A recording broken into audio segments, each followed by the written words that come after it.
खबरों के लिए सब्सक्राइब करिए हमारे YouTube चैनल को और चैनल से अपडेट रहने के लिए बेल आइकन को प्रेस करना ना भूलें।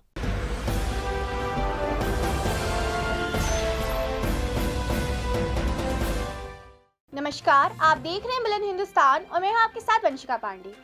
कांग्रेस की अंतरिम अध्यक्षा सोनिया गांधी ने कोरोना काल में देश की स्थिति और स्वास्थ्य संबंधी सेवाओं पर चिंता जताते हुए मोदी सरकार को आड़े हाथों लिया है। CWC की वर्चुअल चर्चा में उन्होंने कहा है कि इस कोरोना काल में भी प्राण रक्षक दवाओं पर भी केंद्र सरकार 12 से 20% GST वसूल कर रही है। एक और जहां देश में कोरोना वायरस के प्रकोप के कारण लोगों की मौतें हो रही हैं और हर तरफ लाशें ही लाशें दिखाई दे रही हैं, तो वहीं दूसरी ओर देश के प्रधानमंत्री नरेंद्र मोदी चुनावी रैलियों में व्यस्त हैं। सोनिया गांधी ने मांग की है कि देश के प्रत्येक जरूरतमंद नागरिकों को मोदी सरकार डायरेक्ट बेनिफिट ट्रांसफर के रूप में सभी के खाते में 6,000 रुपए डाले। ये मांग कांग्रेस पार्टी ने पिछले साल भी की थी। इस बयान के बाद अनेक राजनीतिक दलों के नेताओं की प्रतिक्रिया सामने आने लगी है। आइए देखते हैं इस पे बुलंद हिंदुस्तान की एक खास report. And other similar ailments. In the course of my talk with our Chief Minister, the questions of GST came up. They felt that as a preliminary measure, all equipment, instruments, medicines, and support required to prevent and treat COVID-19 should be made free from GST.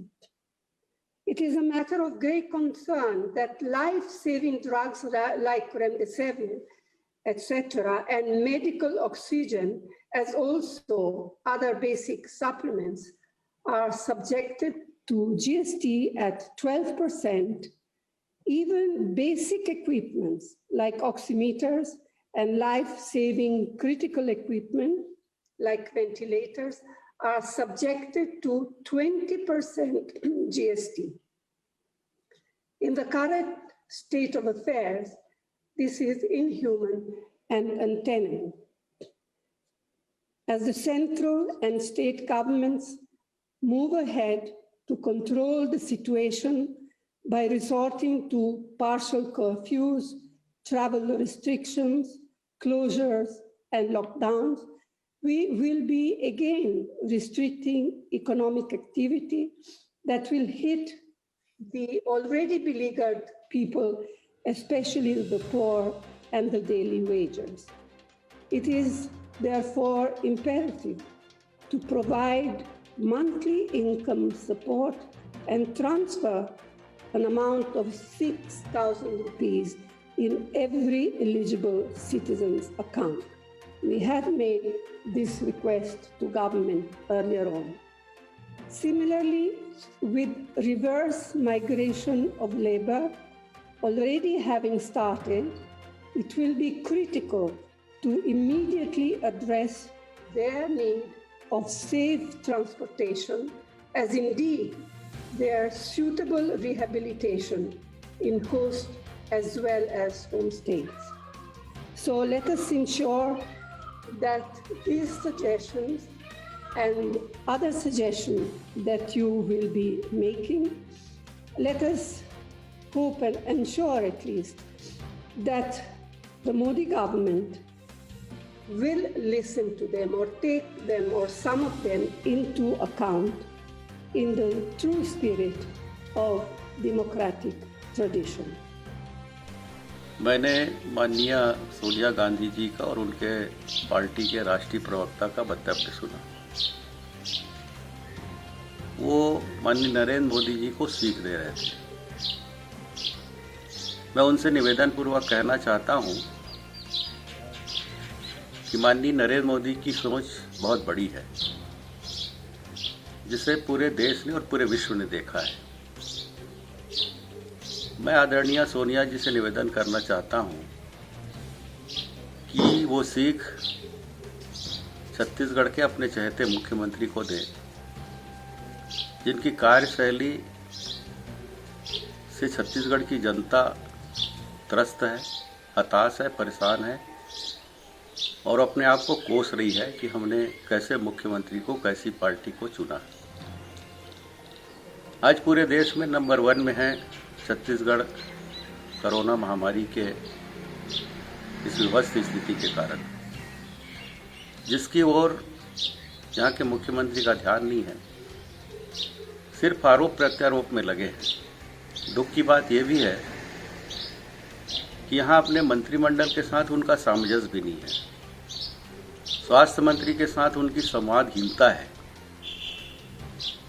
उन्हें ये आदेश दें माननीय सोनिया जी कि तत्काल cabinet की बैठक करें, अपने स्वास्थ्य मंत्री से संवाद बनाएं और जितने भी मंत्रियों के प्रभार जिले हैं वहाँ उनको भेजें और वहाँ की व्यवस्था को दुरुस्त करें, जिसकी प्रतीक्षा यहाँ की जनता कर रही है।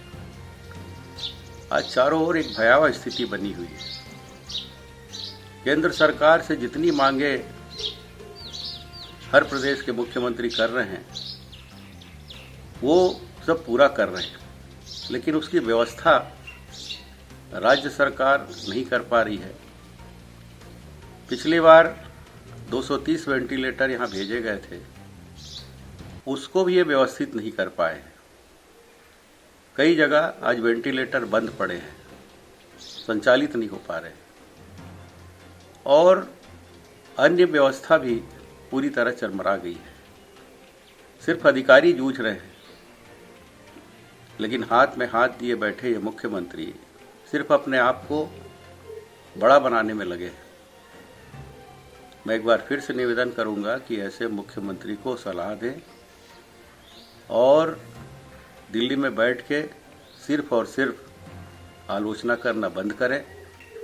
माननीय नरेंद्र मोदी जी लगातार मुख्यमंत्रियों से मीटिंग कर रहे हैं, चर्चा कर रहे हैं और उनको आवश्यकता अनुसार क्या सहयोग चाहिए उसके लिए निवेदन भी कर रहे हैं। यहाँ के मुख्यमंत्री को आप फिर से कहिए कि यहाँ कार्य योजना बनाएं और केंद्र से जो भी मांग है उसको तत्काल भेजें। हम लोग भी एक सांसद होने के नाते माननीय स्वास्थ्य मंत्री जी से, माननीय प्रधानमंत्री जी से निवेदन करके जो भी व्यवस्था राज्य शासन मांगेगी उसके लिए हम लोग भी वहाँ सहयोग करेंगे, ये मैं कहना चाहता हूँ। छत्तीसगढ़ में कोविड-19 का पहला मामला 18 मार्च 2020 को आया और लगभग 1 वर्षों में भारी कुप्रबंधन, अक्षमता और त्रासदी की एक लंबी और एक विस्तृत गाथा छत्तीसगढ़ के इतिहास में लिखी जा चुकी है। आज सोनिया गांधी जी के द्वारा कांग्रेस वर्किंग कमेटी की बैठक में चिंता जाहिर करना कि दिहाड़ी मजदूर, जो कमजोर वर्ग के लोग हैं, जो गरीब वर्ग के लोग हैं, उनको मासिक सहायता निश्चित रूप से मिलनी चाहिए। लेकिन आज बड़े दुर्भाग्य के साथ में कहना पड़ रहा है कि जो कांग्रेस हमेशा से इन गरीब लोगों की चिंता करती रही, चुनाव के पहले तमाम प्रकार के वादे करना, आज कम से कम कोरोना संकट के समय वो कुछ नहीं कर पा रहे हैं, तो कम से कम जो गिने चुने जो कांग्रेस शासित राज्य हैं, उदाहरण के लिए पंजाब, राजस्थान और छत्तीसगढ़ जैसे राज्यों के मुख्यमंत्रियों को ये निर्देशित करने की आवश्यकता थी कि कम से कम कांग्रेस शासित राज्यों में वो 6,000 रुपए की जो सहायता प्रतिमाह जो गरीब कमजोर वर्ग के लोगों को देना है, दिहाड़ी मजदूरों को देना है, तो मुझे लगता कि शायद उनके कथन को लोग मानते।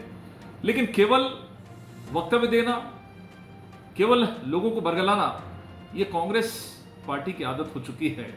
मैं उम्मीद करता हूं कि जो बात वो कह रहे हैं तो कम से कम पहले अपने कांग्रेस शासित राज्यों से इसको प्रारंभ करते हैं। तो ये थी बुलंद हिंदुस्तान की खास रिपोर्ट। ऐसी खबरों के लिए बने रहिए बुलंद हिंदुस्तान के साथ।